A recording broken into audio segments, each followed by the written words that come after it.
여러분, 우리는 오늘 어디에 살고 있죠? 맞아요. 바로 우리는 하나님께 자유롭게 예배드릴 수 있는 자유민주주의 대한민국에서 살고 있어요. 지금 우리가 누리고 있는 이 자유라는 큰 축복은 일제시기 믿음을 잃지 않고 하나님의 나라를 소망했던 많은 분들의 기도가 있었기 때문이에요. 자, 그렇다면 일제시기 선조들은 믿음의 길을 어떻게 걸어 나가셨을까요? 또 이 나라를 위해 어떻게 기도하셨을까요? 자, 그 뜨거운 기도가 이루어졌었던 그 시간 속으로 지금 들어가 볼게요. 때는 1919년 3월 1일, 우리나라가 일제 지배를 받은 지 9년째 되던 해였어요. 대한의 독립을 바라는 만세 운동이 곳곳에서 일어났죠. 대한 독립 만세! 대한 독립 만세! 만세 운동에 수많은 사람들이 함께하며 모두가 한 마음으로 대한의 독립을 소망했어요. 그러자 일본은 사람들을 마구잡이로 잡아 감옥에 집어넣고 총칼로 무자비하게 죽여가며 핍박해 나갔죠. 핍박받은 많은 사람들 중 우리가 잘 알고 있는 유관순 열사도 만세 운동을 주도하다가 감옥에서 모진 고문을 당하셨어요. 모진 고문 속에서도 유관순 열사는 나라를 사랑한 마음을 이렇게 고백하셨어요. 내 손톱이 빠져나가고 내 귀와 코가 잘리고 내 손과 다리가 부러져도 그 고통을 이길 수 있사오나 나라를 잃어버린 그 고통만은 견딜 수 없습니다. 나라에 바칠 목숨이 오직 하나밖에 없는 것만이 이 소녀의 유일한 슬픔입니다. 감옥에서도 이런 각오로 대한독립을 소망했던 유관순 열사는 자신의 목숨을 바쳐 이 나라가 하나님의 나라가 되길 간절히 기도하셨어요. 그러다 안타깝게도 고문을 견디지 못하고 감옥에서 돌아가셨죠. 3.1운동에 함께한 분 중에는 유관순 열사 말고도 주기철 목사님이란 분이 계셨어요. 22살 청년 주기철. 그는 3.1운동에 함께했던 이유로 일제경찰에 잡혀 감옥 생활을 해야 했죠. 한 달 정도 감옥에 갇혔다 석방된 주기철 청년은 3.1운동을 함께 겪으며 자신이 나라의 독립을 위해 큰 힘이 되지 못한다는 사실에 너무나 괴로워했어요. 도대체 나라를 위해 무엇을 할 수 있단 말인가? 그로부터 1년 후 주기철은 한 부흥회에 참석을 하게 되었어요. 낙심하며 방황하던 주기철을 하나님은 부흥회를 통해 깊이 만나주셨죠. 그리고 하나님을 경험한 그는 주님을 섬기는 목사가 되기로 결단했어요. 주님, 저는 이 나라를 위해 기도하는 목사가 되겠습니다. 목사가 된 주기철 목사님은 부산의 초량교회, 평양의 산정연교회 등에서 말씀을 전하기 바쁘셨죠. 당시 나라를 빼앗은 일제는 시간이 지나면 지날수록 더욱 악랄해져 갔어요. 한국의 독립운동은 시도조차 못하도록 조선 사람들을 마구 짓밟았죠. 그리고 집요하게 신사참배를 강요하기 시작했어요. 신사참배란 곳곳에 절과 같은 신사를 세워놓고 강제로 조선 사람들에게 일제의 천황을 섬긴다는 의미의 절을 시키는 것이었어요. 그것도 무려 3번 90도로 절을 하게 했죠. 일본 천황을 섬기게 하며 조선 사람들의 마음에서 나라를 향한 애국심을 철저히 지워버리려고 한 것이에요. 이런 신사참배는 기독교인들이라고 예외는 아니었어요. 주기철 목사, 당장 머리 숙여 일제 천하에게 절을 하시오. 나는 그럴 수 없소. 주기철 목사님은 신사참배를 거절하며 신사참배 거부 운동을 하셨어요. 그러자 일본 경찰들은 예배당 뒤편에 서서 목사님의 설교를 감시하기 시작했죠. 그래도 뜻을 굽히지 않고 삼엄한 분위기의 주기철 목사님은 설교를 시작하셨어요. 선지자 예레미야는 우상을 섬기며 망해가는 자신의 조국 유다를 보면서 눈물을 흘리며 목청이 터져라 외쳤습니다. 여러분, 눈물은커녕 오히려 이 사악한 시대와 어두운 현실에 아첨을 하고 있을 것입니까? 이렇게 사람들을 깨우기 위해 담대히 선포하던 주기철 목사님을 일본 경찰들은 어떻게든 죄를 뒤집어 씌우려고 호신탐탐 기회를 노리고 있었어요. 조금의 빌미라도 있을 때마다 여러 차례 목사님을 체포해 감옥에 가두고 핍박했죠. 설교를 중단시키기도 하고 강제로 강단에서 끌고 내려오기도 했어요. 당시 기독교의 수많은 목사님들은 목숨을 위협하는 신사참배 앞에 굴복하고 말았어요. 하지만 주기철 목사님은 죽으면 죽으리라 라는 일사각오로 끝까지 신사참배를 거부하셨죠. 하나님을 사랑하고 나라를 사랑한 목사님의 의지를 그 무엇으로도 꺾을 수 없었어요. 그러자 일제 경찰들은 최후의 수단을 썼어요. 목사님에게 말로 표현할 수 없을 만큼의 끔찍하고 잔혹한 고문을 하기 시작했죠. 지하 고문실로 끌고 가 손바톱을 모두 뽑아버리고 온몸을 때리기 시작했어요. 주기철 목사님은 온몸이 찢겨져 나가는 고통을 당하셨죠. 함께 고문을 당했던 사람들 중에는 잔인한 고문을 견디지 못해 정신 이상자가 되어버리거나 목숨을 잃은 분들도 계셨어요. 주기철 목사님은 두려움이 올려올 때마다 이렇게 기도하셨어요. 주님을 향한 믿음을 잃지 않도록 붙들어 주소서. 주여. 여러분, 얼마나 끔찍한 고문이었는지 상상이 가나요? 주 목사님은 이런 고문을 무려 7개월이나 감당해 내셔야 했어요. 그리고 7개월 뒤 감옥에서 나온 주 목사님은 쉬지 않고 바로 예배당으로 달려가 말씀을 전했지요. 당시 주 목사님의 설교를 듣기 위해 예배당에 무려 2천여 명의 성도들이 모였다고 해요. 일제의 형사가 교회를 포위한 가운데 주 목사님이 기도를 시작하셨어요. 오, 거룩하신 우리 하나님 아버지, 이번에야말로 아버지의 영광을 위해 목숨을 바치는가 싶었는데 이렇게 풀어주셔서 강단에 다시 서게 되었습니다. 아직까지 제가 받은 핍박과 고난이 주님께서 원하시는 분량에 이르지 못한 걸 알고 있으나 할 수만 있다면 이 고통스러운 몸을 떠나 하루라도 빨리 주님과 함께 있고 싶은 마음이 간절합니다. 사랑하는 주님, 저희들을 붙들어 주옵소서. 저 악한 마귀의 흑암 권세로부터 지켜 주옵소서. 우리의 믿음이 꺾이지 않도록 주님의 강한 손으로 붙잡아 주옵소서. 빛 대신 주님의 생명의 말씀으로 저 어두움의 영들을 물리칠 수 있도록 저를 붙들어 주옵소서. 저 불쌍한 어린 양들이 꼭 천국으로 갈 수 있도록 인도하옵소서. 이제 제가 선포하는 주님의 말씀에 은혜 받고 힘을 얻어서 주님의 뒤를 따르는 죽으면 죽으리라는 일사의 각오를 믿음이 있도록 역사하여 주옵소서. 우리를 구원하신 예수 그리스도의 이름으로 기도드립니다. 아멘. 목사님의 기도와 죽으면 죽으리란 일사각오의 다짐으로 전한 설교, 5제목의 나의 기도에 예배당에 모인 2,000명의 성도들은 다 함께 눈물을 흘렸다고 해요. 목사님께서 옥중에서도 계속해서 드렸던 5제목의 기도는 다음과 같았어요.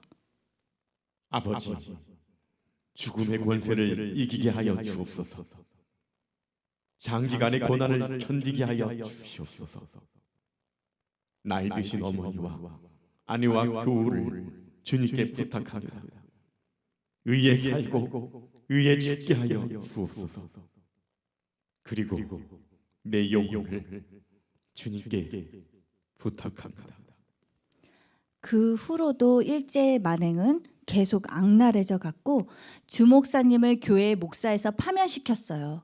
하지만 이에 굴하지 않고 주기철 목사님은 기회가 있을 때마다 신사참배를 거부하는 설교를 외치고 다니셨어요. 일사각오로 믿음을 지켜야 합니다. 이 나라의 미래를 위해 하나님 한 분만을 섬겨야 합니다. 조선 민족의 애국심을 말살하려는 일제 약행에 우리가 무너지면 안 됩니다. 가만두고 볼 수 없었던 일본 경찰들은 또다시 목사님을 체포해 끔찍한 고문을 가했어요.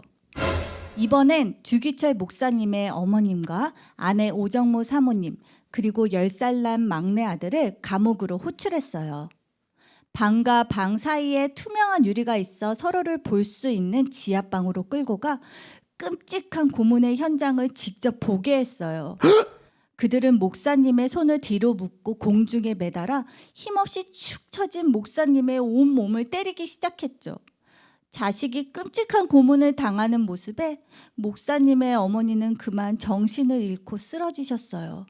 그리고 아내 오정모 사모님은 차마 목사님의 모습을 볼 수 없어 엎드려 기도를 시작했죠. 일본 경찰들은 가족들이 보는 앞에서 끔찍한 고문을 해도 꿈쩍도 하지 않는 목사님과 사모님을 보며 고문의 강도를 점점 더 높여갔어요. 주기철, 한마디만 해. 신사참배를 하겠다고. 어서 빨리.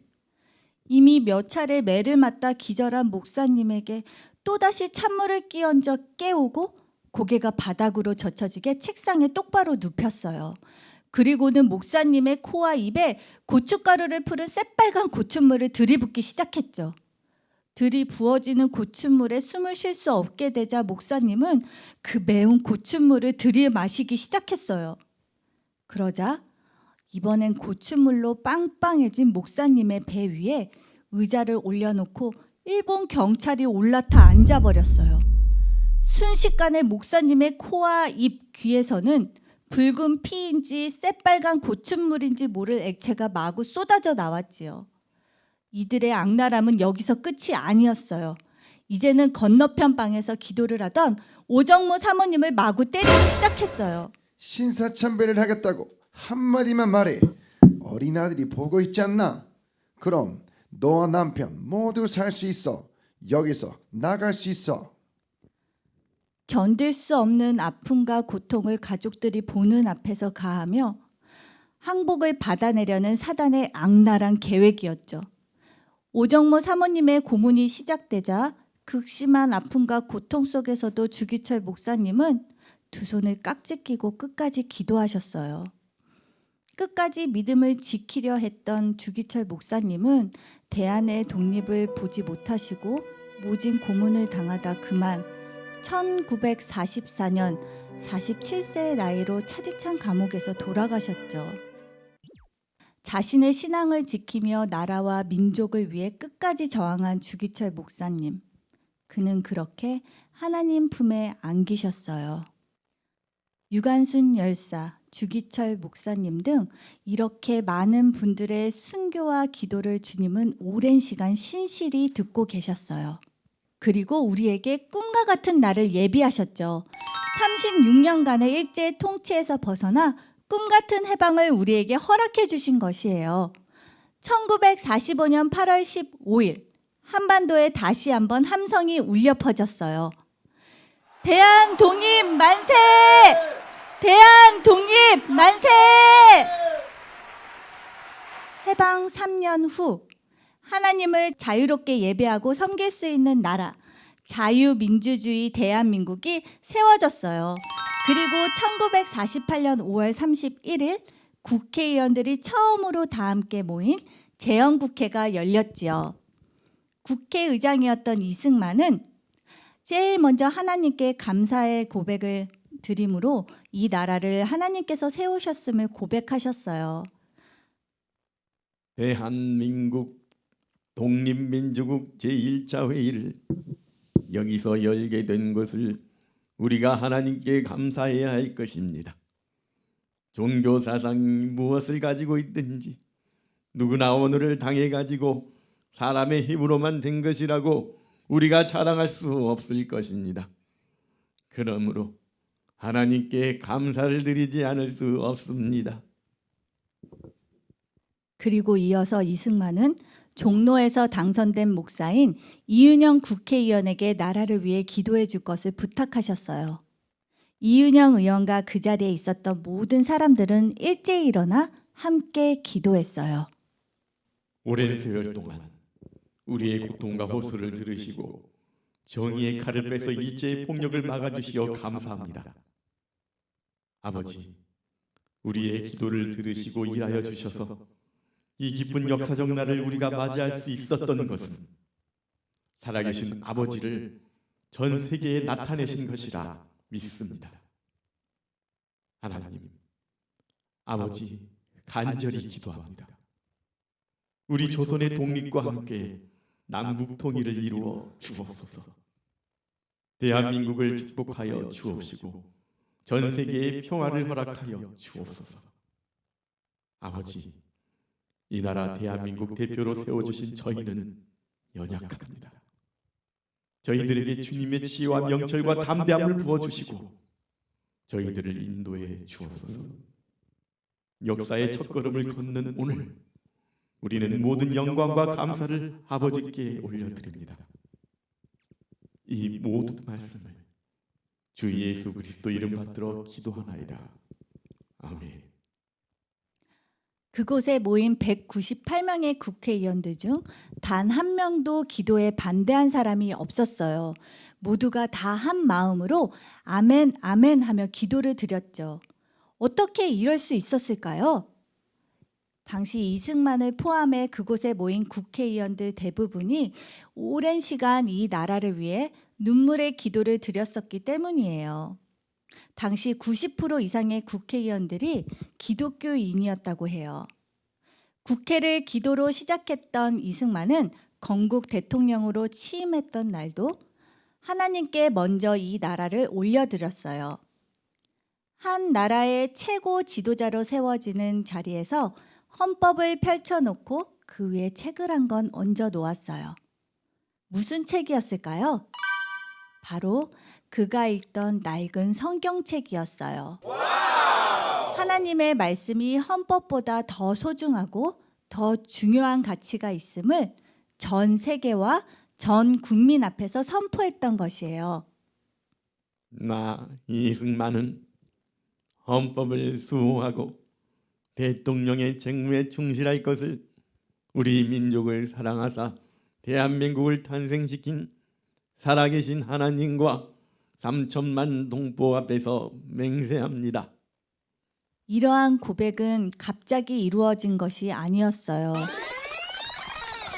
오 하나님, 우리 조국을 구원해 주옵소서.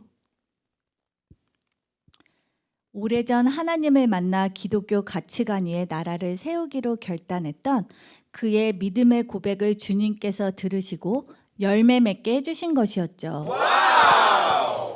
이렇게 대한민국이라는 나라는 그냥 저절로 세워진 나라가 아니에요. 수많은 믿음의 선조들의 기도와 희생, 그리고 순교의 피 위에 하나님께서 세우신 거룩한 나라입니다. 특히 국회와 정부에서 하나님의 통치를 선포했죠. 옛날 선조들과 대한민국을 시작할 때 드렸던 그 믿음의 고백을 우리가 꼭 기억했으면 해요. 지금도 하나님은 우리의 기도를 듣고 역사를 이뤄가고 계세요. 선조들의 기도가 있었기 때문에 지금의 우리가 믿음을 지킬 수 있는 자유민주주의 대한민국에서 살고 있는 것처럼 앞으로 우리가 드리는 기도를 듣고 하나님께서는 대한민국을 더 선한 길로 이끌어 주실 것이에요. 여러분의 기도를 통해 앞으로 대한민국을 어떻게 지켜주시고 사용하시고 축복하실지 너무나 기대가 됩니다. 여러분, 나라를 위한 기도에 거창한 말이 필요하지 않아요. 하나님께서 세우신 이 나라 자유민주주의를 지켜주세요. 우리나라를 선한 길로 인도해 주세요. 라는 짧은 한마디라도 간절한 마음이면 충분합니다. 어때요? 나라를 위한 기도에 함께 할 수 있겠죠?